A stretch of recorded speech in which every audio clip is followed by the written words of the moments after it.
வணக்கம் and welcome to Tirunelveli recipes. நீங்கள் நம்மளோட சேனலை இப்போ தான் ஃபஸ்ட் டைமாக பார்க்குறீங்க அப்படின்னா கண்டிப்பாக மறக்காமல் சப்ஸ்கிரைப் பண்ணி சப்போர்ட் பண்ணுங்கள். இன்றைக்கி இந்த வீடியோவில் நம்ம நல்லா புசு புசுன்னு நெய்யப்பம் எப்படி பண்ணுறதுன்னு பார்க்கலாம். இந்த நெய்யப்பம் பண்ணுறதுக்கு நான் பச்சரிசி எடுத்திருக்கேன். இது வந்து பார்த்திங்கன்னா மாவு பச்சரிசி. இந்த கப்பில் 2 கப் நான் எடுத்திருக்கேன்.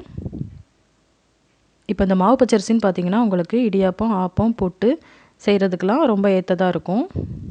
இதில் வந்து உபரி அதிகமாக இருக்கும்.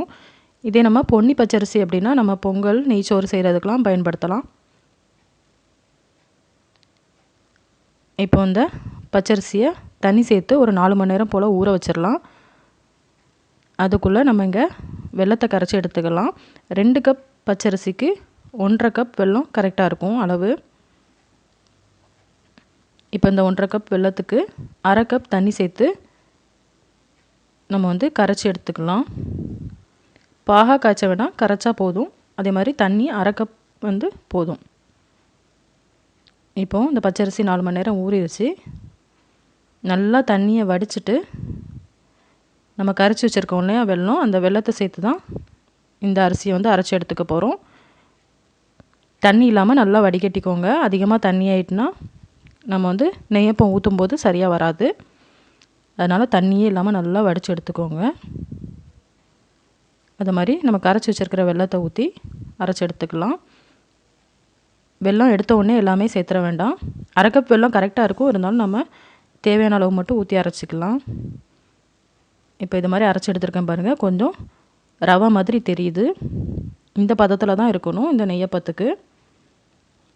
இப்போ நம்ம இதை வேறு ஒரு பாத்திரத்தில் ஊற்றிட்டு ஒரு 4 மணி நேரம் போல் புளிக்க வச்சிடலாம். இப்போ இந்த நெய்யப்பத்துக்கு தேங்காய் சேர்த்து பண்ணும்போது ரொம்பவே டேஸ்ட்டாக இருக்கும். அதனால் நான் ஒரு சில் போல் தேங்காய் எடுத்து இது மாதிரி பொடியாக கட் பண்ணி வச்சுருக்கேன். இப்போ அதை ஒரு 2 டேபிள் ஸ்பூன் போல் நெய் சேர்த்துட்டு தேங்காவை வறுத்து எடுத்துக்கலாம். நல்லா பொன்னிறமாக வறுத்து எடுத்துக்கலாம். நெய்யில் இந்த தேங்காய் சேர்த்து வதக்கும் போது நல்ல ஒரு மணம் வரும். அது வந்து இந்த நெய்யப்பத்துக்கு நல்லா சூப்பராக இருக்கும் டேஸ்ட்டு. நான் இது மாதிரி கொஞ்சம் துருவின தேங்காயும் சேர்த்துக்கிறேன்.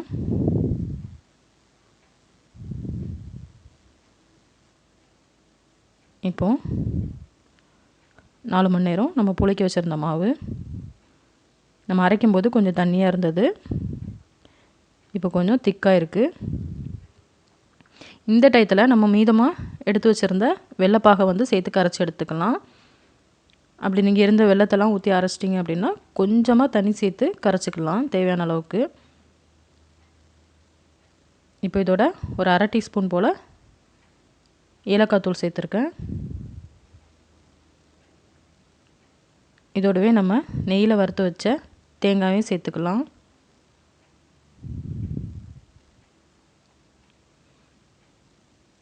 அப்புறமா 1 டீஸ்பூன் போல் கருப்பு எள்ளு. விருப்பப்பட்டால் நீங்கள் இதில் சீரகம் கூட ஒரு 1/2 டீஸ்பூன் சேர்த்துக்கலாம். ஆனால் நான் இன்றைக்கி சேர்க்கலை.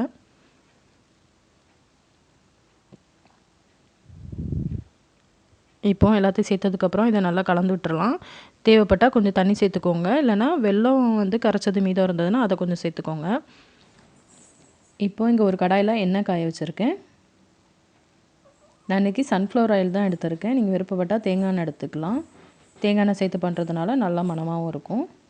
இப்போ எண்ணெய் நல்லா ஹீட் ஆனதுக்கப்புறம் நம்ம புளிக்க வச்சுருந்த மாவை ஒரு குழிக்கரண்டி எடுத்து இது மாதிரி ஊற்றிக்கலாம். மாவு ஊற்றுனதுக்கப்புறம் நம்ம எதுவுமே டிஸ்டர்ப் பண்ணவே வேண்டாம். அது தன்னாலே மேலே எழும்பி வந்துடும் நல்லா புஷ்ஷுன்னு. அதுக்கப்புறம் இந்த மாதிரி சேஃப்டியாக திருப்பி விட்டுக்கலாம். இப்போது 2 பக்கமும் திருப்பி விட்டுட்டு நல்லா பொன்னிறம் ஆனதுக்கப்புறம் எடுத்துடலாம்.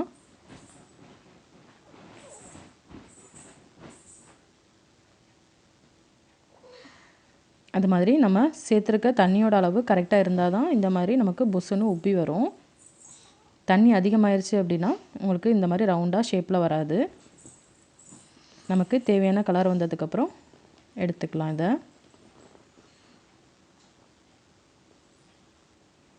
இப்போது இதை மாதிரி நான் எடுத்துடுறேன். ஒரு தடவை நம்ம ஊற்றும் போதும் அந்த எண்ணெயோட ஹீட் வந்து கரெக்டாக இருக்கணும். அப்போ தான் நம்ம ஊற்றினோடனே மேலே நல்லா புஷ்ஷுன்னு எலும்பி வரும். இப்போ பாருங்கள், நான் ஊற்றுனதுக்கப்புறம் எதுவுமே டச் பண்ணவே இல்லை.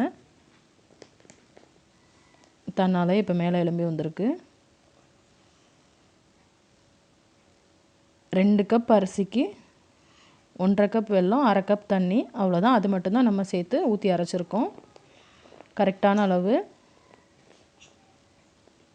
இதில் நமக்கு தண்ணி அதிகமாகிடுச்சுன்னா இந்த மாதிரி வராது. அளவு மட்டும் கரெக்டாக பார்த்துக்கோங்க. அதுக்கப்புறம் இந்த மாதிரி ஊற்றி எடுத்துட்டோம் அப்படின்னா சூப்பரான டேஸ்ட்டான நெய்யப்பம் ரெடி ஆயிரும். கொஞ்சம் நீங்கள் இதை மாதிரி ஊற்றும்போது பெரிய கடாயிலையே ஊற்றுற மாதிரி பார்த்துக்கோங்க. இது வந்து அந்த ஏர்லாம் வெளியில் வர்றதுனால எண்ணெய் வெளியில் தெறிக்கிற மாதிரி இருக்கும். கொஞ்சம் சேஃப்டியாக பார்த்து போட்டு எடுக்கணும். இப்போ இது மாதிரியே நம்மக்கிட்ட இருந்த எல்லா மாவையும் போட்டு பொரிச்சு எடுத்துக்கலாம். இது வந்து கொஞ்சம் லைட்டாக நமக்கு ஹார்டாக இருக்கிற மாதிரி தான் இருக்கும் பண்ணி வச்ச அன்னைக்கு. அப்புறம் மறுநாள்லாம் பார்த்தீங்க அப்படின்னா நமக்கு கொஞ்சம் நல்லாயிருக்கும்.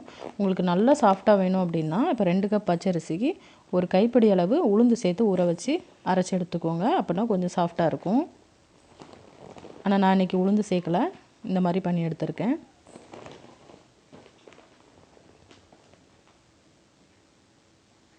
எவ்வளோ சூப்பராக வந்திருக்கு பாருங்கள். இப்போது நம்ம எடுத்திருந்த 2 கப் பச்சரிசியில் எனக்கு ஒரு 12 போல் இந்த நெய்யப்பம் வந்தது. நான் இன்றைக்கி கொஞ்சம் பெரிய சைஸாக ஊற்றிருந்ததுனால சின்னதாக ஊற்றினா இதை விட அதிகமாக இருக்கும். இதே மாதிரியே நம்ம எல்லாத்தையும் பண்ணி எடுத்துக்கலாம். பாருங்கள், சூப்பரான ஷேப்பில் சூப்பராக ரெடி ஆயிடுச்சு நம்மளோட நெய்யப்பம். டேஸ்ட்டு ரொம்பவே சூப்பராக இருக்கும். கண்டிப்பாக நீங்களும் இந்த ரெசிபியை ட்ரை பண்ணி பாருங்கள். நமக்கு வேணுங்கிற கலர் சேஞ்ச் ஆனதுக்கப்புறம் எடுத்துடலாம். எவ்வளோ சாஃப்டாக இருக்குது பாருங்கள். நல்லா அதிரசம் மாதிரி தெரியுது இப்போ பார்க்குறதுக்கு. ரொம்பவே டேஸ்ட்டாக இருக்கும். ஃப்ரெண்ட்ஸ், நம்ம இன்றைக்கி பார்த்த இந்த ரெசிபி உங்களுக்கு பிடிச்சிருந்ததுன்னா லைக் பண்ணுங்கள், ஷேர் பண்ணுங்கள், கமெண்ட் பண்ணுங்கள். திருநெல்வேலி ரெசிபிஸ் சேனலுக்கு சப்ஸ்கிரைப் பண்ணி சப்போர்ட் பண்ணுங்கள். தேங்க்ஸ் ஃபார் வாட்சிங்.